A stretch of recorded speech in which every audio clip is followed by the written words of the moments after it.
नमस्कार मित्रों। 17 जनवरी 2023 को शनिदेव अपनी वर्तमान राशि मकर राशि को बदलकर जाने वाले हैं अपनी कुंभ राशि, यानी जो शनिदेव की हेडक्वार्टर राशि मानी जाती है कुंभ राशि, वो उसी में जाने वाले हैं क्योंकि वो उसी में अपना मूल स्वरूप मानते हैं।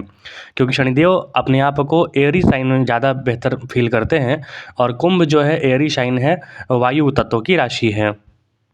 इसी क्रम में सभी राशियों पर शनिदेव की क्या फल होगी, इसकी चर्चा करते हुए आज हम कन्या राशि के बारे में चर्चा करेंगे। कन्या राशि यानी कि चंद्रमा अगर यदि आपके 6 नंबर में बैठे हुए हैं तो आपका कन्या राशि हुआ, या फिर लगन में 6 नंबर लिखा हुआ है तो आपका कन्या लगन हुआ। तो आप दोनों को ये देख सकते हैं। यहाँ पर देखिए 6 नंबर से हम देखते हैं शत्रु को देखते हैं, छोटे मोटे बीमारी देखते हैं, झगड़े झंझट देखते हैं, शत्रुओं से परेशानी या फिर शत्रु हंता भी देखते हैं, दुख चिंताएं, मामा ममेरे भाई बहन, सेनाएं, लोन वगैरह, दुर्घटनाएं वगैरह, कभी कभी चरित्रहनन, वस्त्र प्राप्ति या फिर अपमान को भी हम छठे भाव से देखते हैं। जब शनिदेव का गोचर छठे भाव में होता है तो प्रायः सभी जितने भी आप पुराने ग्रंथों का वर्णन करेंगे, जितने भी पुराने ग्रंथों का आप अध्ययन करेंगे, वहाँ पर स्पष्ट लिखा हुआ है कि छठे भाव में जब भी शनि का गोचर होता है ये काफ़ी शुभ माना जाता है, क्योंकि ये उपचय भाव है। 3, 6, 11 जो भाव होता है, 3, 6, 10, 11 ये उपचय भाव होता है। उपचय मतलब वृद्धि का भाव होता है, और वृद्धि वहीं होती है जहाँ संघर्ष होता है, जहाँ आगे बढ़ने की ललक होती है।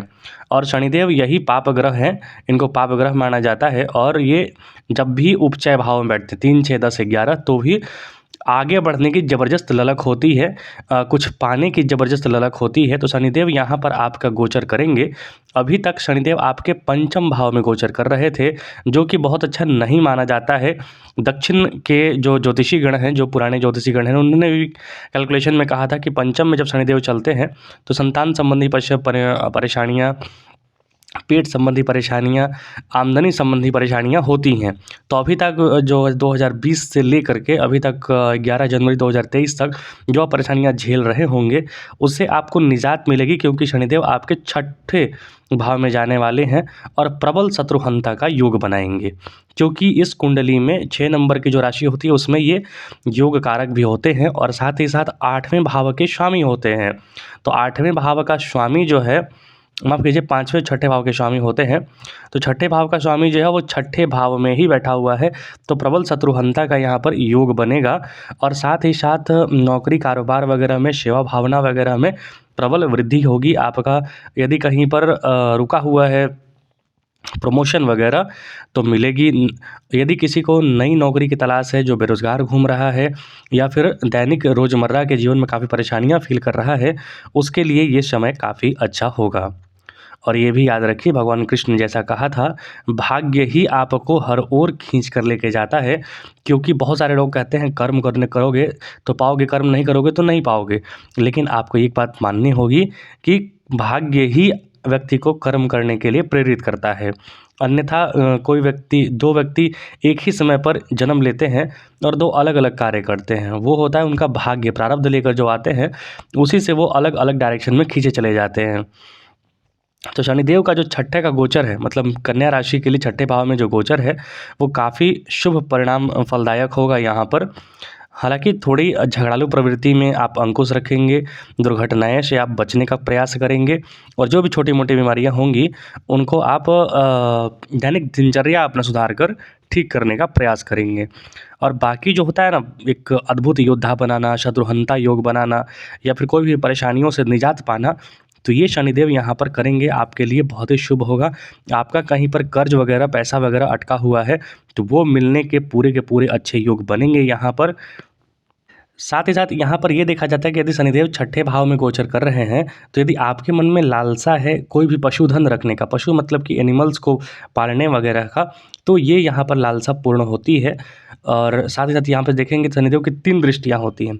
तो शनिदेव छठे भाव में बैठकर 8वें को जागृत कर रहे हैं। 8वें को जागृत कर रहे हैं मतलब कि अचानक से धन प्राप्ति का योग बनेगा, क्योंकि 8वां भाव जो होता है वो अचानक होने वाली चीज़ों को इंगित करता है।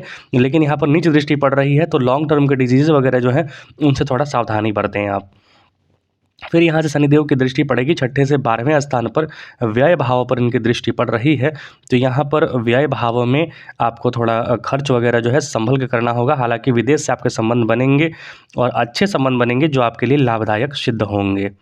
साथ ही साथ शनिदेव की दृष्टि जो है तीसरे भाव पर पड़ेगी, जो आपके पराक्रम, साहस, बल, शौर्य में वृद्धि का कारक बनेंगे। शनिदेव का छठे भाव में जो गोचर है वो आपके लिए 80-20 रहेगा, मतलब 80% आपके लिए फ़ायदेमंद रहेगा और 20% थोड़ी परेशानियाँ भी लेके आएगा, क्योंकि छठा भाव जो होता है वो परेशानियों का भी भाव होता है। वहाँ पर संघर्ष करना पड़ता है, सेवा भावना अपनानी पड़ती है। यदि आप अकड़ू स्वभाव के हैं तो आपको थोड़ा नम्र स्वभाव अपने स्वभाव में लाना होगा, नम्रता लानी होगी और साथ ही साथ आपको सेवा भावना करनी होगी, मतलब कि बड़े बुजुर्गों का या फिर जो भी निसहाय व्यक्ति हैं उनका आप यदि आप सहयोग करते हैं, उनका मदद करते हैं, तो भी वहाँ पर आपको लाभ के योग बनेंगे। यहाँ पर देखिए अगर आप ग्रहों की दिशा को समझ रहे हैं तो शनिदेव जो है वो घुटनों से परेशान रहते हैं, वो बड़े सने-सने धीरे-धीरे चलते हैं। तो इसीलिए कहा जाता है कि जो अपंग है, जो पैर से समस्थित मतलब परेशानियों से ग्रस्त हैं, ऐसे व्यक्तियों का ज़रूर आप मदद करें, यदि आपके वश में हो तो।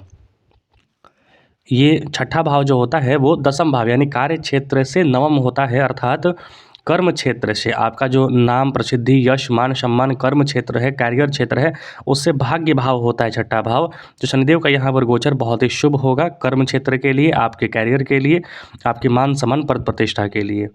तो शनिदेव का पूजा आराधना करें। कृपया चैनल को लाइक शेयर और सब्सक्राइब जरूर करें। धन्यवाद।